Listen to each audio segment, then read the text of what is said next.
Skip பண்ணிடாதீங்க. ஏசப்பா உங்ககிட்ட பேச விரும்புறாருங்க. இன்னைக்கு ஏசப்பா உங்களை பார்த்து தான் சொல்றாரு, நான் ஒருபோதும் உங்களை கைவிட மாட்டேன், உங்க பாரத்தை என்கிட்ட இறக்கி வச்சிருங்க, நான் பார்த்துக்கிறேன் உங்களோட ப்ராப்ளத்தைன்னு சொல்லி ஏசப்பா இன்னைக்கு உங்களை பார்த்தாங்க சொல்றாரு.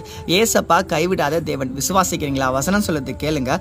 சங்கீதம் 55:22 சொல்லப்பட்டிருக்கு, கர்த்தர் மேல் உன் பாரத்தை வைத்து விடு, அவர் உன்னை ஆதரிப்பார், நீதிமானை ஒருபோதும் தள்ளாட விட்டார். இன்னைக்கு ஏசப்பா உங்களை பார்த்து சொல்றாரு, உன்னுடைய பாரத்தை, உன்னுடைய பிரச்சனையை எல்லாவற்றையும் நீ என்கிட்ட கொடுத்துருப்பா, நான் பார்த்துக்கிறேன்னு சொல்லிட்டு ஏசப்பா சொல்றாருங்க. சரி, நமக்கு பாரம் இருக்கா?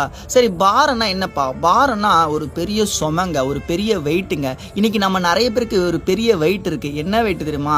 எனக்கு கடன் பிரச்சனை இருக்கு, எனக்கு வியாதி இருக்கு, நான் ஃபாரின் ட்ரை பண்ணேன், அந்த கனவு இருக்கு, நான் இந்த எக்ஸாம்ஸ் ட்ரை பண்ணேன், இந்த கனவு இருக்கு, நான் இந்த படிப்பை ட்ரை பண்ணேன், இது எனக்கு வேணும், எனக்கு இந்த வாழ்க்கை வேணும், எனக்கு இந்த ஆசீர்வாதம் வேணும்னு சொல்லி நிறைய விஷயங்கள் இருக்கு.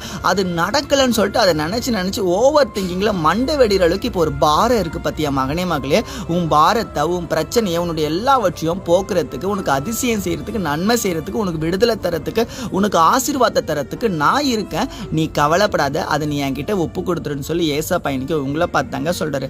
நிறைய டைம் நம்ம என்ன பண்றது தெரியுமா? நம்ம பிரச்சனை நம்மளே சுமந்துட்டு இருக்கோம். அதான் நம்ம பண்ற பெரிய தப்பு. நம்ம ஏசப்பான்ற சொன்னா நம்ம ஏசப்பா நமக்கு செய்வார் தானே. உதாரணத்துக்கு சொல்லணும் அப்படின்னா, இப்போ உங்களுக்குள்ள ஒரு பெரிய ப்ராப்ளம் இருக்கு, நீங்க உங்க ஃப்ரெண்ட்ஸ் கிட்ட ஷேர் பண்ணும்போது சிலருக்கு வந்து கொஞ்சம் ஆறுதலா இருக்கும், நமக்கு கரெக்டு தானே? அதே தான், நம்ம ப்ராப்ளத்தை, நம்மளுடைய எல்லாவற்றையும் நம்ம ஏசப்பாண்ட ஷேர் பண்ணா நம்மளுடைய ப்ராப்ளத்துக்கு ஃப்ரெண்ட்ஸ் வந்து ஆறுதல் சொல்லுவாங்க. ஆனா ஏசப்பா அதுக்கு சொல்யூஷன் கொடுத்து, நீ இதுல இருந்து விடுதலை ஆகிறதுக்கு, உனக்கு நன்மை செஞ்சு ஆசீர்வாதம் கொடுத்து நீ நல்லபடியா வாழ்றதுக்கு உனக்கு ஹெல்ப் பண்ணுவாருங்க.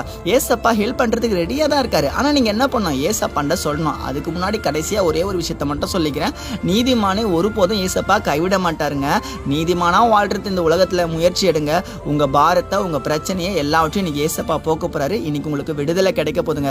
எதை நினைச்சு, எதை காரியத்தை நினைச்சு பயந்துட்டு இருக்கீங்க எனக்கு தெரியாது, ஆனா ஏசப்பாக்கு தெரியும். உங்களை கைவிட மாட்டாரு, உங்களுக்கு உதவி செய்வார். இந்த வார்த்தையை விசுவாசிக்கிறீங்கன்னா ஆமீன் போட்டுங்க. இந்த வார்த்தையின்படி உங்க வாழ்க்கை இன்னைக்கு ஆசீர்வாதமா அமையும். God bless you. ஆமீன்.